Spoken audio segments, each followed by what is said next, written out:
Selamat malam, selamat berjumpa kembali dengan saya tentunya. Siapa yang tidak kenal saya? Jangan kenal saya dah, ntar bawa malapetaka. Malam hari ini, tentunya saya akan ditemani oleh seorang sahabat. Dia adalah pengamat sepak bola, pengamat militer, dan juga pengamat rumah tangga orang lain. Siapa kalau bukan Ustadz? Ustadz. Bung Yusuf! Kok kayak komentator sepak bola, Bang Gil? Mohon maaf Pak Ustadz, lagi menggebu-gebu karena Ronaldo pindah ke Persita. Ronaldo pindah ke Persita, bukan Persita Bang Kiwil, ke MU. Wih, tahu juga. Luar biasa. MU itu Apa? tim paling saya sukain Bang Kiwil. Oh gitu ya, Masya Allah. Makanya saya tahu update-nya Ronaldo pindah ke MU lagi. Luar Sebelumnya biasa. dia ke Juve. Iya benar. Iya, dibalik lagi dia sekarang nih. MU. Ke MU. Iya. Gitu. Luar biasa Pak Ustadz. Emang girang banget ini. Ini kan bukannya lagi bahas masalah bola Bang Kiwil. Bahasa apa emangnya? Ini kan kontennya Ustadz bercerita. Aduh. Saking semangatnya Pak Ustadz. Iya. Ya udah Pak Ustadz, kira-kira kalau Ustadz bercerita hari ini ada cerita apa sih? Begini ceritanya Bang Kiwil. Untuk Ustadz bercerita nih hari ini, aneh mau cerita nih, berbagi cerita sama ente nih. Oke. Biar hidup kita ini bisa kehati-hatian. Ceritanya begini. Ada seorang pemuda yang lagi duduk di bawah pohonan di pinggir kali. Kalau dulu kita mandi kali itu kan lagi ngebak bae itu ya. Tahu ngebak kagak ente? Bak tahu, kita pulang sekolah nih ada truk. Woi, ngebak nih. Iya nggak? Itu mah namanya nebeng, bukan. Kalau ini ngebak itu mandi di kali dah. Oh, kayak renang gitu ya. Iya. Ngebak dah, main bocah gitu ya. Emang ente kelahiran tahun berapa sih? Saya mah marinir Cilandak meledak. Oh, tahun 85 itu mah. 85. Oh, tapi pernah mandi kali juga kan? Woi, ya nggak pernah. Nggak pernah ya? Nggak pernah mandi Oh, kali. iya. Kalau mandiin kebo sering. Bareng mau kebo mandi juga. Iya, emang ente kayak kebo. Gini Bang Kiwil. Jadi si pemuda ini lagi tengah hari bolong. Dia duduk, iya tengah hari bolong itu tengah hari bengkek kalau orang Betawi bilang mah. Lagi sedang-sedangnya panas tuh, terik panas matahari, panas, lagi marong-marongnya. Dia duduk di bawah pohon, adem banget kan ya, pinggir kali. Sambil dia ngeliatin tuh air ngalir tuh di kali tuh. Indah banget kayaknya rasanya kalau kita di rumah ada kolam tuh ada bunyi kerucuk, enak banget kan ya, tenang hati gitu. Lagi tenangnya hatinya itu kan lewat nih, ada apel kanyut di kali. Gitu Bang Kiwil. Buah apel. Buah apel kanyut di kali. Kalau dari hilir ke hulu. Ditolongin dong. Hah? Ditolongin kan? Bukan ditolongin, dicomot, diambil. Ya kan orang kan. Lah buah, bukannya ditolongin. Nah, iya. Namanya buah kan lagi. Ditolongin dia. Iya. Apel. Ini mah buah apel. Iya. Akhirnya diambil tuh apel Bang Kiwil. Begitu udah diambil tuh apel, ya namanya tengah hari-hari kan enak banget ya, seger-segernya. Makan apel. Dia baru makan satu garuk. Dia makan lagi 2 garotan, begitu kedua garotannya dia inget tuh. Masya Allah, ini buah yang saya makan. Apel ini pasti ada yang nanem ini. Ada yang punya. Enggak lantarannya dia ujug-ujug hidup ada di kali. Gitu. Pasti ada yang nanem nih buah. Kan gitu ya. Nih apel pasti ada yang nanem. Terus? Kira-kira ini apel yang udah saya garot 2 garotan dan masuk ke perut saya, ridho apa kagak nih yang punya nih. Begitu tuh. Saking dia kehati-hatiannya untuk berbuat dosa. Oh begitu. Akhirnya dia telusurin tuh pinggir kali, diikutin tuh dari hili ke hulu. Kan harusnya kan hulu ke hilir. Karena dia ini kanyut, berarti dia nelusurin tuh dari hilir ke hulu. Dia selusurin pinggir kali, begitu dia lihat ada betul Bang Kiwil. Di ujung itu ada tanaman apel. Punya siapa nih? Nah, Haji Beno nih. Jangan-jangan punya Haji Beno, bisa jadi. Akhirnya dia datang. Haji Beno siapa? Itu yang punya pom bensin. Oh, Haji Beno. Iya. Saya mau sekata-kata doang.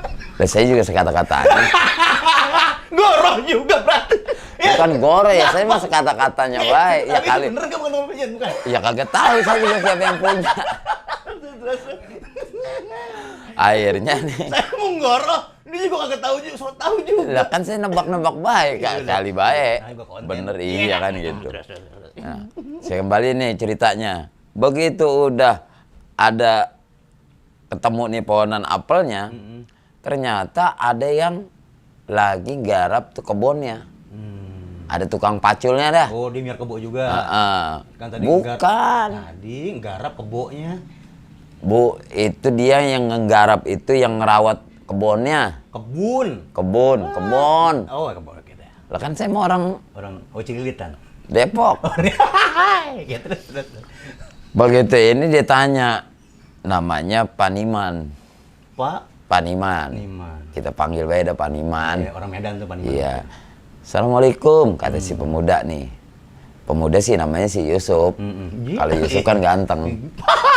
Akhlaknya baik gitu. Kata si Yusuf nih. Yang ini enggak, terus.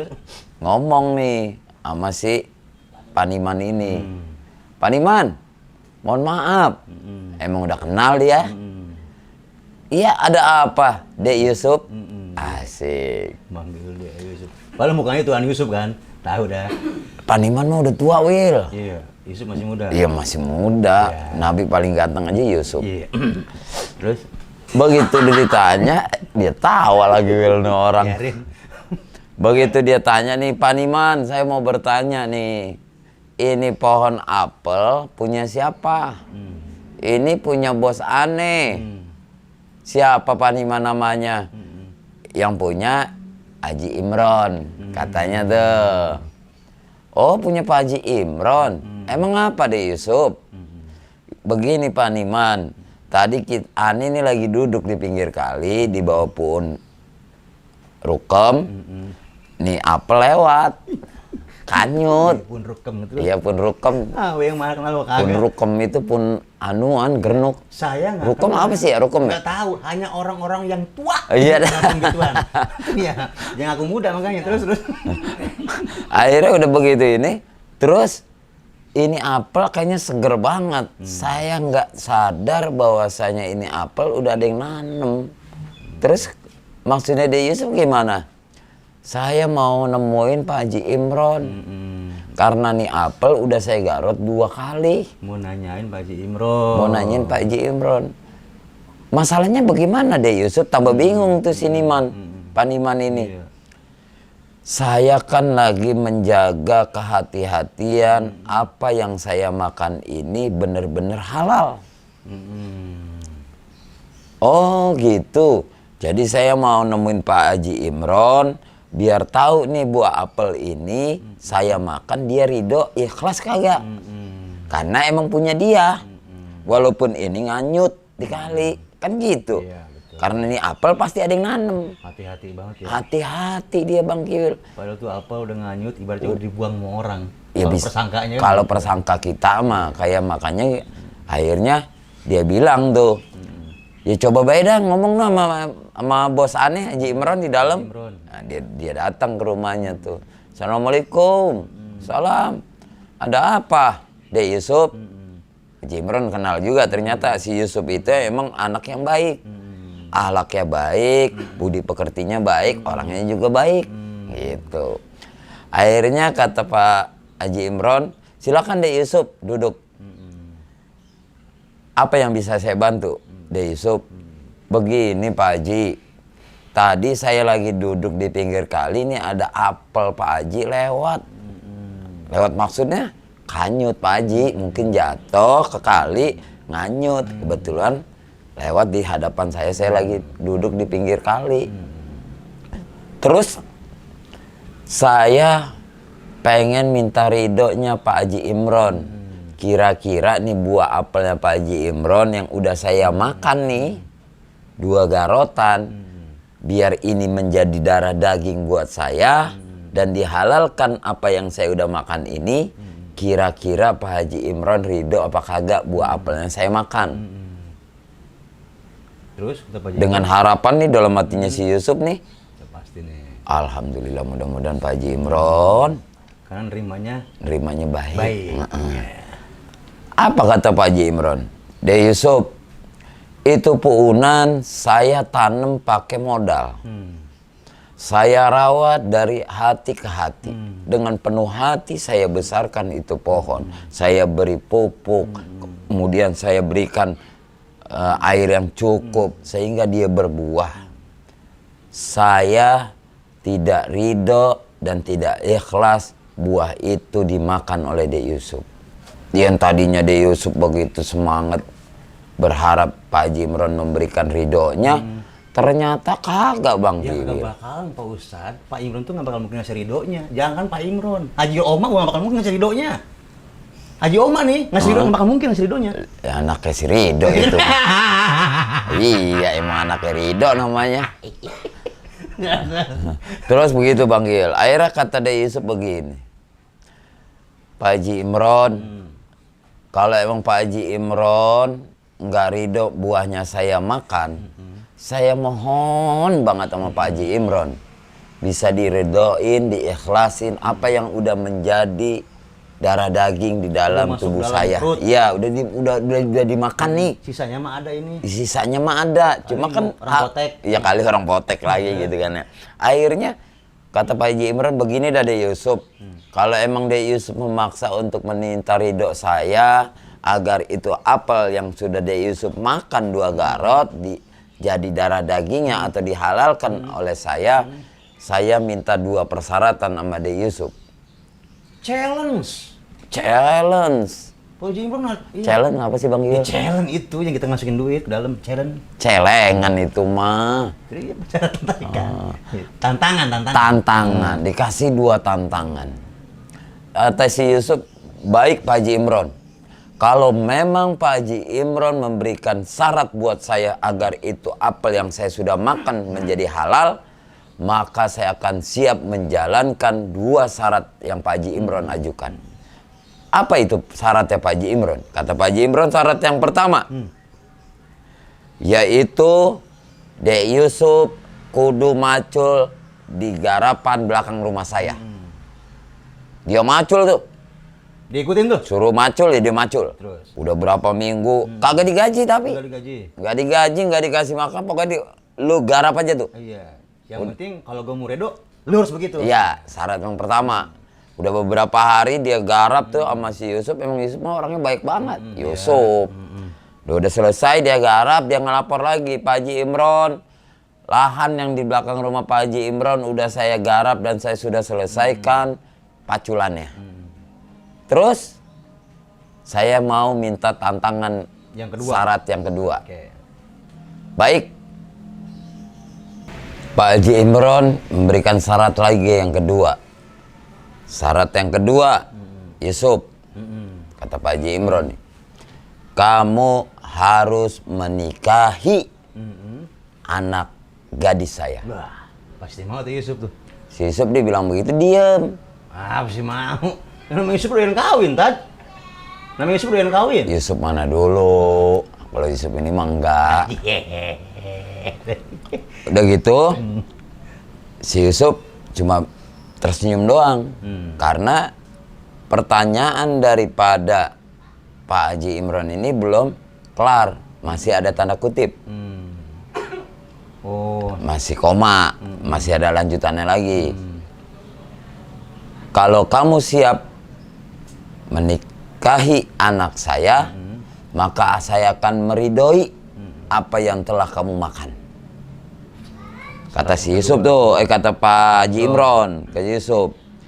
Yusuf bilang, baik Pak Haji Imron, kalau itu menjadi sebuah syarat untuk menghalalkan apa yang sudah saya makan, maka saya akan siap. Tapi gini Yusuf, anak saya itu Cakep nih. matanya buta. Kemudian telinganya tuli. Dan yang ketiga, anak gadis saya itu lumpuh. Apakah kamu siap? Kata Haji Imron. Pak Haji Imron ke Yusuf. Enggak. Yusuf emang anak yang begitu adabnya bagus, akhlaknya bagus, tutur bahasanya juga baik, ibadahnya juga baik. Dia bilang sama Pak Haji Imron, Pak Haji Imron, bagaimanapun kondisi anak gadis Pak Haji Imron, untuk menghalalkan apa yang saya makan syarat kedua ini, saya akan mengatakan sanggup. Subhanallah. Allahu Akbar. Begitu Yusuf udah kasih jawaban begitu tuh, Pak Haji Imron langsung tersenyum. Senyumnya begitu bangga melihat adab daripada si Yusuf. Karena dia pengen menghalalkan gitu loh. Menghalalkan apa yang dia sudah makan itu, Bang Kiwi. Akhirnya kata Pak Haji Imron begini, baik kalau begitu Yusuf, saya akan keluarkan anak saya ini dari kamarnya. Buta, tuli, lumpuh. Kalau Bang Kiwil mau kagak kayak begitu? Ya bagaimana dulu? Kagak dah kita enggak. Kagak mau dah ya tuh ya. Nah ini mah kagak Bang Kiwil, begitu dikeluarin nih. Saya akan perkenalkan kepada De Yusuf anak gadis saya ini. Keluarlah nih. Bernama Ini kan. Zahra. Zahra ta'ali huna. Kalau cowok ta'ala, tapi kalau cewek ta'ali. Oke. Keluar tuh Zahra. Anaknya begitu sopan dan santun. Begitu si Zahra keluar ngomong, Abi, si Yusuf langsung diem. Loh, Diamnya? kok bisa ngomong? Kan gitu. Iya. Kata Pak Haji Imron, anaknya itu bisu. Bisu tahu kan bisu? Bisu? Ya iya tahu nih. Kata dia bisu nih. Dia pecah. Sakit. Itu mah bisul. Nah, bisu mana lagi? Bisu, gagu. Kami suka ngawak nih ah. Gila. Terus. Oh, kaget lah. Pak Haji Imron. Kata Pak Haji Imron, anak gadis Pak Haji Imron itu bisu, tuli, kemudian lumpuh. Kalau memang Pak Haji Imron seperti yang sudah digambarkan dan disampaikan kepada saya, ternyata Pak Haji Imron membohongi saya. Wow. Yusuf tuh Dikik balik nih. dikik Pak Haji balik. Imron. Kata Pak Haji Imron katanya bisu, tuli, kemudian lumpuh. Ternyata tidak. Anak gadis Pak Haji Imron ini begitu sempurna. Cantik, Sehat paras walafiat. mukanya. Kemudian pendengarannya juga mendengar. Kemudian berbicara dia juga bisa. Kakinya juga. Tubuhnya juga sempurna. Kalau memang Pak Haji Imron berbicara jujur saya apa yang tadi sudah disampaikan kepada saya akan terima. Tapi karena ini Pak Haji Imron tidak jujur kepada saya, maka saya tidak akan menerima syarat yang kedua ini. Kalau kita mah tuh begitu ngeliat emak cantik kali nih, kan gitu ya. Bisa kita buat aja udah. Ah, enggak, saya emang enggak. Enggak. Itu aja Pak yang lebih. Enggak, ya itu kan. Saya enggak begitu. Ya kan kalau saya jadi si Yusuf yang ini mah ya pasti kan gitu. Loh, nih bini nonton nih. Ya bini nonton kan ini dalam sebuah cerita, Ustadz bercerita. Kan saya lagi cerita ini nih. Iya, lagi curhat. Terus Akhirnya Pak Haji Imron nggak tegang, nggak bingung dengan jawab pertanyaannya Yusuf itu. Kata Pak Haji Imron dengan senyum dia bilang, Yusuf, apa yang saya sampaikan kepada Dek Yusuf tadi itu bukan yang sebenarnya, tapi sebuah kias. Kiasan. Kiasan. Maksudnya Pak Haji Imron, kias itu anak saya tuli. Tuli daripada mendengarkan berita-berita yang tidak baik. Tuli daripada omongan pembicaraan-pembicaraan yang gibah. Tuli daripada yang mendengarkan dosa. Kemudian bisu, anak gadis saya bisu ini, dia tidak pernah mengucapkan kata-kata yang dilarang oleh agama. Yang kasar, yang kotor, yang kasar, yang kotor, gibah, macam-macam. Kalau perempuan kan kadang-kadang bisanya gosip mulu. Sebagian, nggak semuanya. Ntar saya dimarahin ibu-ibu lagi. Yang kedua, anak saya ini lumpuh. Kiasannya hanyalah sebuah kiasan dari lumpuh itu. Dia tidak pernah melangkahkan kakinya untuk kemaksiatan, untuk jalan pada yang hal-hal yang dosa. Dia taat dan tunduk patuh kepada orang tuanya. Oh, seperti itu Pak Haji Imron. Kalau memang Pak Haji Imron menjelaskan seperti itu, saya siap untuk melaksanakan daripada persyaratan yang kedua ini. Mudah-mudahan apa yang saya terima persyaratan dari Pak Haji Imron ini akan menjadikan kehalalan buah apel yang sudah saya makan. Yusuf, saya sudah ridho dan saya ikhlas apel yang engkau sudah makan dan saya sudah halalkan.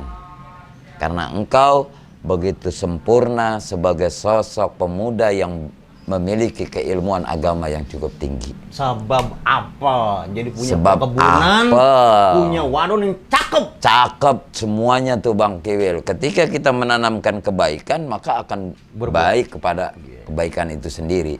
Misqala dzarratin khairan yarah. Kita tanam kebaikan sedikit, maka akan timbul kebaikan yang Allah akan balas dengan kebaikan juga. Makanya dalam hidup ini kita kudu hati-hati ngambil nih iktibar nih, ibroh daripada cerita yang saya sampaikan tadi nih. Dalam sesuatu yang kita makan kudu jelas asal usulnya, jangan apa baik kita ambil. Mencari nafkah juga begitu Bang Kiwil. Nafkah juga yang halal, jangan sampai yang tidak halal akhirnya buat anak istri kita itu akan menjadi darah daging dosa di dalam anak istri kita.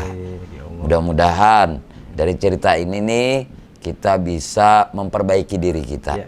Kita bisa mengintrospeksi diri kita. Kita benerin rumah tangga kita. Menjadikan rumah tangga baiti janati. Begitu Bang Kiwil ya. Mudah-mudahan nih yang udah nih sampein ente bisa praktekin di dalam rumah tangga ente. Ya. Bola boleh ente tonton.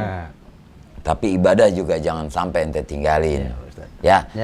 Aneh mau ada tahlilan lagi. Oh gitu? Biasa. Habisin dulu gorengan, kopi sama gorengan habisin dulu. Mana ada gorengan, mana ada kopi ente. Ya udah, ya. Aneh berangkat dulu. Iya, Ustaz. Assalamualaikum. Waalaikumsalam. Salamin sama Abi ya. Oh iya. Ya.